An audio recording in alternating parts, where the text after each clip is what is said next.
Brathwaite. How hungry are the guys to level the series here and fight back?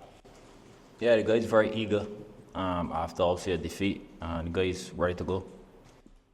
What do you feel needs to be different here to Lords, and how quickly can you turn that around and make those changes? How easy is that to do after such a convincing victory? I think it's pretty simple what we got to do.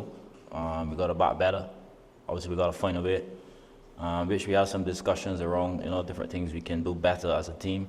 There are still a bit of positives, a bit with the bat. With the ball, as I said before, 50, 60 runs too many, but it was a positive to get 10 wickets. But with the bat, we just got to put runs on the board. It's simple. To what extent can you look back to January and what happened in Australia, where you lost heavily in the first test, then made history in the second? I think from a belief point of view, it shows that we could get it done after a loss, albeit it's different conditions, and it was a couple months ago. But yes, we could take a bit from that, but the main thing is just having that belief within yourself. England have added Mark Wood to their bowling attack. James Anderson parts ways. He'll bring a bit of extra pace. What do you expect from him in these conditions? How do you counteract what he's going to bring? Yeah, he will bring obviously extra pace, and obviously he's got a lot of experience as well, playing international cricket. So yeah, I think he'll bring a lot to their team, and we got to be up for it. And how's Shamar Joseph's hamstring? Is he going to play? Yeah, he's good. He's good to play? Yeah. Thank you. In terms of Mark Wood's extra pace, Kraigg, is that something that your West Indian batters relish? It's not something you'll be stepping back from and backing away from a bit more speed on the ball? I mean, we look forward to facing every English bowler. We won't emphasise on one bowler. So yeah, we got to do a job against their spinner and obviously their four quicks as well. And can I ask how important Kraigg Brathwaite, the batsman, is to you as a captain? Yeah, I mean, it means a lot. I've been opening my entire life, so I know what I have to do, and it's obviously important to lead this team and lead the batting. So, just to build that foundation is obviously what I'm focusing on, and obviously that will always put us in a better position, to score big runs. Kraigg said Shamar's fit. Do you have an 11? Yeah, same 11 as first test. And what was the thought process around the same 11? What did you have to think about? The pitch looks a good cricket pitch, to be honest. Would offer, looks be good for batting. The bowlers would get a bit of assistance as well. So yeah, we think the guys had a long rest. Obviously, unfortunately, the game finished quite early, and as I say, Shamar is doing well. So we believe 100% in this 11 that played the first test, and we're backing them 100%. Was there ever any question that Shamar was about as he come through and get involved in? Yeah, from a couple of days ago, he pretty much he was good.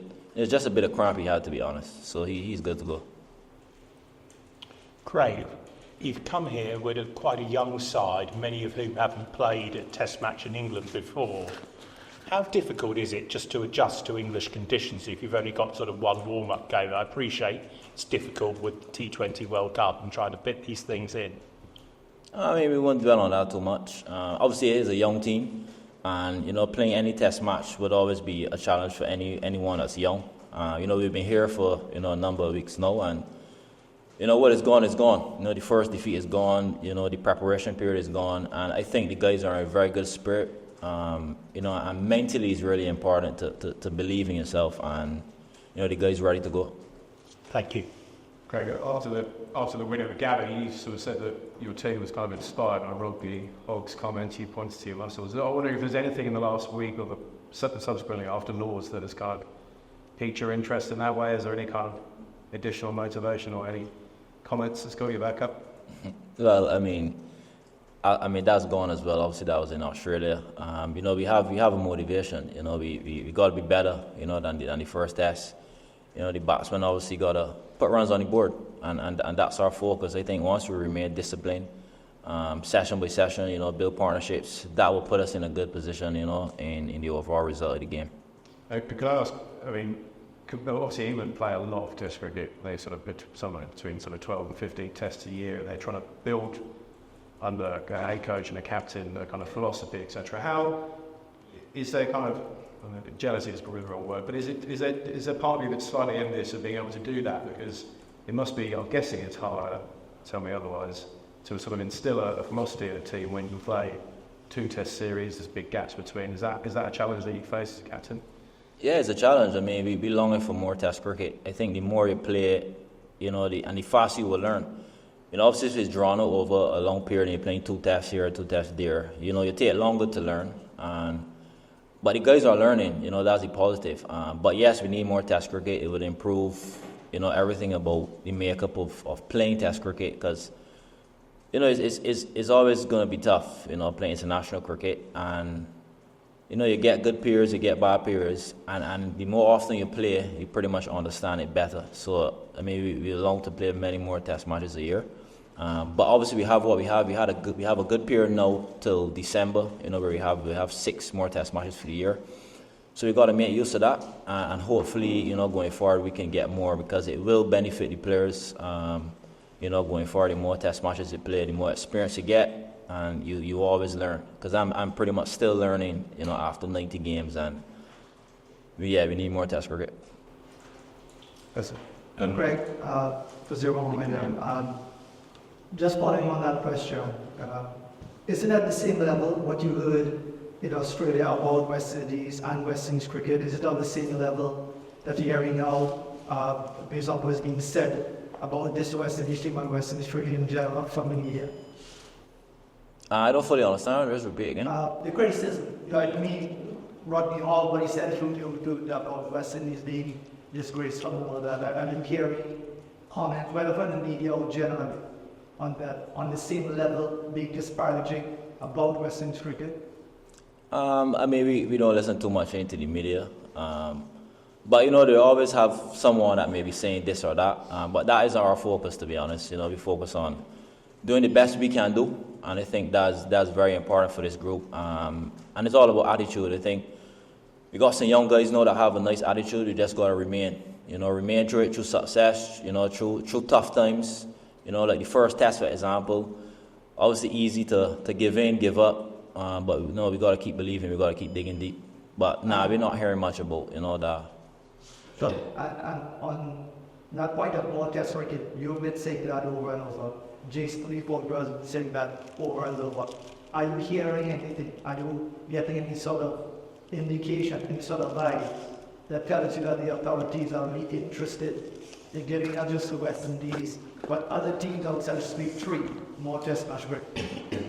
I mean, this period, as I said, that we have for the remaining years is quite good. Going forward, 1 or 2, well, pretty much 2 years, 1 year is not a lot of test matches. So not fully hearing, that there will be, let's say, 12 or 15. I mean, I would have never played that we have so much in a year. So, I mean, all I can do is keep preaching for it and keep asking for it because it will benefit us.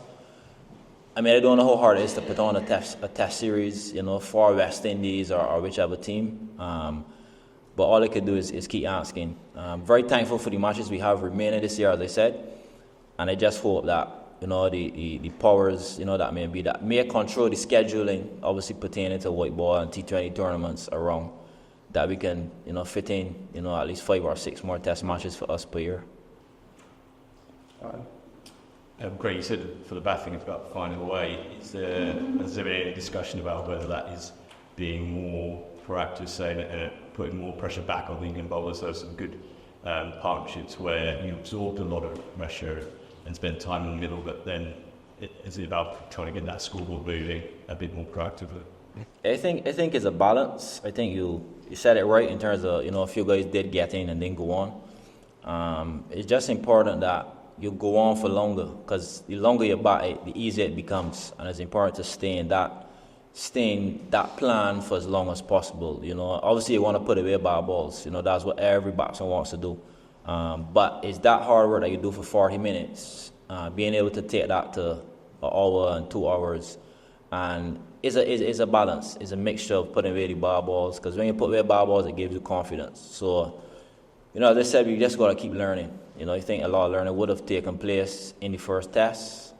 And you've just got to believe in our ability and do it and aim to do it for longer periods. Obviously, you have done that over your career.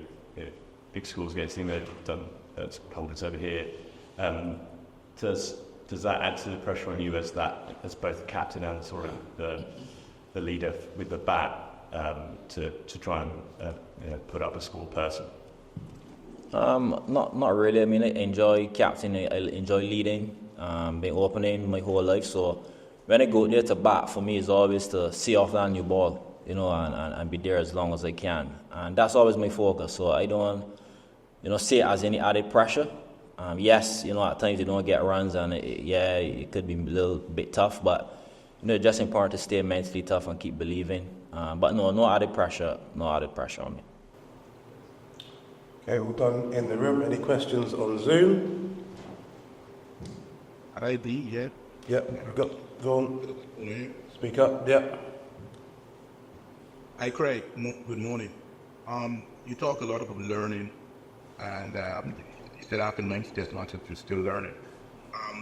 On topic of learning, what did you learn about both players, especially Moti and Jaden, in the first test, and how impressed were you with not just the wickets they took, but the way they took the wicket, how they built defensive balls, and then were able to, get penetrated in this batting, were able to pull the little bit. I guess it's a plus from a team point of view. But how much would you say you learned about those two in particular, and then both from T, relief process? Yeah, I think Moti did a very good job. He was pretty much around 3 runs and over, which, especially overseas, you always ask the spinner to be just around that, and then getting 2 key wickets in England's team. That was very well done. And Jaden was, pretty much not surprised by what I saw from him in terms of his discipline, in terms of his lengths.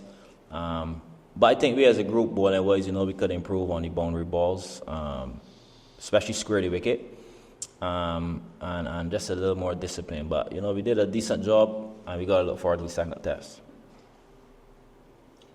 Okay, thank you very much. Thank you.